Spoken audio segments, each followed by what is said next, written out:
بنگلہ دیش student party میرے خیال میں یا نیشنل اسٹوڈنٹ پارٹی، ان کا کہیں کوalition نہ ہو جائے اور وہ مل کر انتخابات نہ لڑیں اور کہیں وہ جیت نہ جائیں. لیکن جو اوپینین پولز ہیں وہ یہی بتاتے ہیں کہ جو بنگلہ دیش نیشنلسٹ پارٹی ہے جو ہے خالدہ ضیاء کی، وہ زیادہ اوپینین پولز میں بہتر پرفارم کر رہی ہے.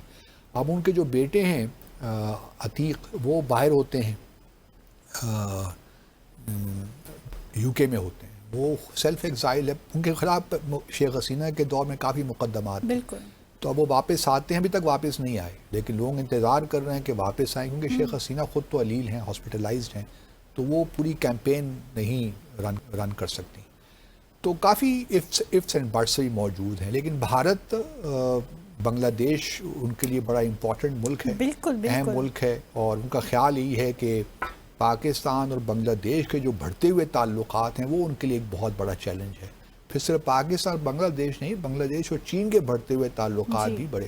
اور پھر ڈاکٹر محمد یونس نے کوئی ایسی اسٹیٹمنٹس بھی دے دیں جن سے یہ تاثر پیدا ہوا کہ بنگلہ دیش کی ایک کوشش ہے کہ ایک تو پاکستان کو اور چین کو ایکسیس دے جو بارڈر ایریا ہے نارتھ کی جانب سلیگوری کوریڈور تک، جو چکن سنیک جسے کہتے ہیں، جو کہ چھوٹا سا کوریڈور ہے جو کہ نارتھ ایسٹرن اسٹیٹ، جو 7 نارتھ ایسٹرن اسٹیٹس ہیں نا، یہ ویسٹ بنگال میں ہے، جی، اس کو ملاتا ہے مین لینڈ انڈیا سے. اگر یہ کوریڈور نہ ہو تو پھر بالکل رابطہ کٹ جاتا ہے.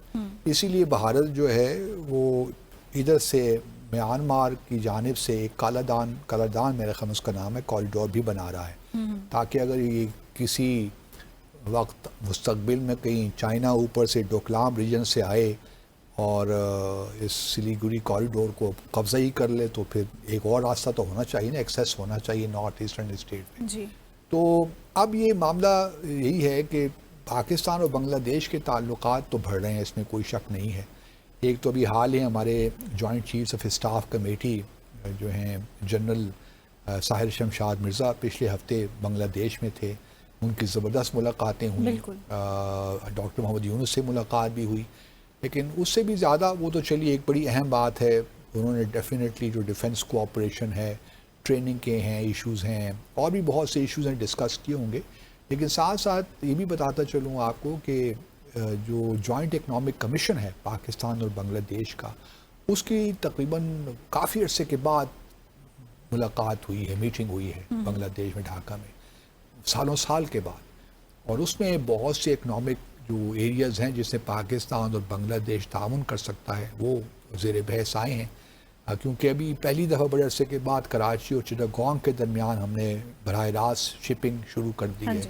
یہ بھی ٹریڈ کا ایک اہم معاملہ تھا جو ہو گیا. پھر جھوٹ جو کہ بھارت اب ان سے نہیں لے رہا بنگلہ دیش سے، ایز اے آپ کہہ لیجیے کہ پنش کرنا چاہتا ہے بنگلہ دیش کے لوگوں کو، تو ہم نے آفر کی ہے کہ آپ ہمارے ذریعے اس کو ری ایکسپورٹ بھی کر سکتے ہیں اور ہم بھی آپ سے زیادہ امپورٹ کریں گے. تو many things are under discussion. پھر اسکالرشپس ہیں اسی طرح. لیکن مجھے ایک بات سمجھ میں نہیں آ رہی کہ ابھی تک جو ڈائریکٹ فلائٹس ہیں وہ کیوں شروع نہیں ہو رہی. صحیح. کیونکہ آپ کو یاد ہوگا ہم نے پہلے بھی یہ ڈسکس تو کیا تھا، فلائی جنا کو پرمیشن شاید مل بھی گئی تھی اور سیال ایئر لائن بھی شاید اس نے بھی اپلائی کر رکھا تھا. تو یہ سلسلہ شروع ہو جانا چاہیے. مجھے یقین ہے کہ اگر ہر روز ایک فلائٹ نہ بھی ہو تو ونس اے ویک تو فلائٹ ہو سکتی ہے. اور کافی بنگلہ پاکستان میں بہت سے لوگ، ایون میں اور آپ بھی چاہیں گے کہ ہم بھی بنگلہ دیش ہوں آئیں اور دیکھیں ذرا کیا ہے. اور بنگلہ دیش میں بھی یقیناً ایک انٹرسٹ تو ہے کہ پاکستان وزٹ کریں، آئیں. تو once weekly flight should be okay to begin with. بعد میں آپ اس آپریشن کو مزید بہتر بھی کر سکتے ہیں. That's true. تو اب جو آپ نے سوال اٹھایا ہے کہ کیا ڈاکٹر محمد یونس پاکستان کا دورہ کریں گے، اب یہ ٹرکی کویسچن ہے. ڈاکٹر محمد یونس اگر آپ دیکھیے تو بہت باہر گھومے پھرے نہیں، ایکسیپٹ کہ پچھلے سال بھی اور اس سال بھی وہ یونائٹڈ نیشنز جو جنرل اسمبلی کا سیشن ہوتا ہے اس میں گئے، اور وہاں ان کی بائی لیٹرل ملاقاتیں ہمارے پرائم منسٹر کے ساتھ بھی ہوئیں. تو وہ ایک اچھا ہائیسٹ لیول پہ یہ ایک تعلق یا ایک انٹریکشن ہوا، بہت اچھا ہوا. لیکن میرا اپنا خیال ہے کہ ڈاکٹر محمد یونس کیونکہ انتخابات ہو رہے ہیں نا فروری میں، تو ہی میں اوائڈ جو بائیلیٹرل وزٹ انہوں نے صرف کیا وہ چائنا کا، میرے خیال میں جہاں تک مجھے یاد پڑتا ہے صرف چائنا گئے ہیں اس سال کے شروع میں. اس کے علاوہ ان کا اور کوئی بائیلیٹرل وزٹ مجھے یاد نہیں پڑتا.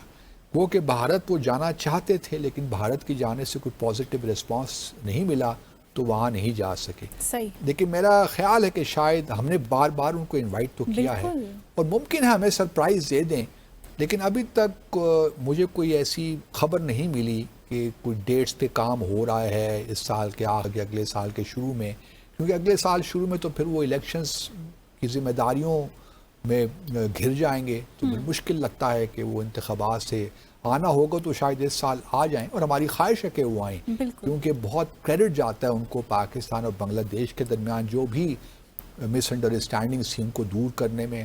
کوئی 2 ایریٹنٹس ہیں لیکن وہ بھی ہم نے ایک فیصلہ کر لیا کہ ہم اس کو ایشو نہیں بنائیں گے یا رکاوٹ نہیں بنائیں گے اپنے تعلقات کو بہتر آگے لے جانے میں. تو ڈاکٹر محمد یونس نوبل لاریٹ بھی ہیں اور ان کی اپنی ایک ذاتی حیثیت بھی ہے. اس سے پہلے بھی جب کہ وہ حکومت میں نہیں تھے یا کیئر ٹیکر سیٹ اپ میں نہیں تھے، ان کا اپنا ایک نام تھا دنیا بھر میں. تو وہ آئیں گے تو پاکستان تو ان کے لیے زبردست ویلکم ان کو دے گا، کیونکہ بڑا کریڈٹ جس طرح میں نے پہلے کہا جاتا ہے ان کو، اور باقی جو ان کی ساری کابینہ ہے کہ انہوں نے کم از کم ایک راستہ ہموار کیا. اب آنے والی حکومت کیا کرتی ہے وی ول سی کہ وہ کیا سیٹ اپ ہوتا ہے، اس کا کیا مزاج ہے، کیا انکلینیشن ہے، تو اس سے پھر لیکن اب مجھے لگتا ہے کہ کچھ نہ کچھ انشاءاللہ بہتری کی طرف معاملات آگے چلیں گے. حکومت کے ساتھ بھی ہمیں زیرو سے اور یہی اریٹنٹ بنتا جا رہا ہے بھارت اور بنگلہ دیش کے لیے. بھارت حالانکہ کوئی ون زیرو سم گیم تو ہے نہیں. صحیح. ہمارے اپنے تعلقات ہیں، بھارت بنگلہ دیش کے اپنے تعلقات رکھیں. بالکل. So let's take a short commercial break here.